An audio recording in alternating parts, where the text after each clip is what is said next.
Murag dili lang ta regular mga kadro magsaka-saka og bukid, ang atoa lang makuha lang ta og video diri sa bukid no, kay murag nindot man paminahon sad kanang makakuha tag capture dito sa video nga murag clear kayo, tapos environment then green kayo. So mao na nga sometimes dili mo magkahibong nga nganong permanente ko ari ko musaka sa bukid, kay murag maka-inspire sad ba, then usa pa sa basin po na ni makabagat og kwarta no, makapalit-palit ta og mga draw no, kay may lang ita. So pohon lang makabagat na pundo-pundo na to no, kay murag lisod sa kayo mga karon mag-upgrade kay murag kinahanglan jud kamo gasto.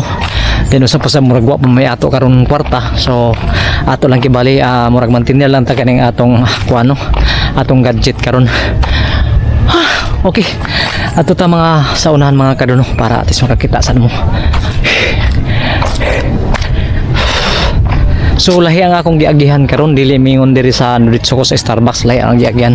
So sa mga nakapakatuo diri no, so makakatultol mo asa nilapit nga lugar diri. Basta bukid gyapon eh. Divert ko sa agiha kay wa na nako agihi kadtong naagihan nako katong una. Ang importante palahi sa ko. Okay.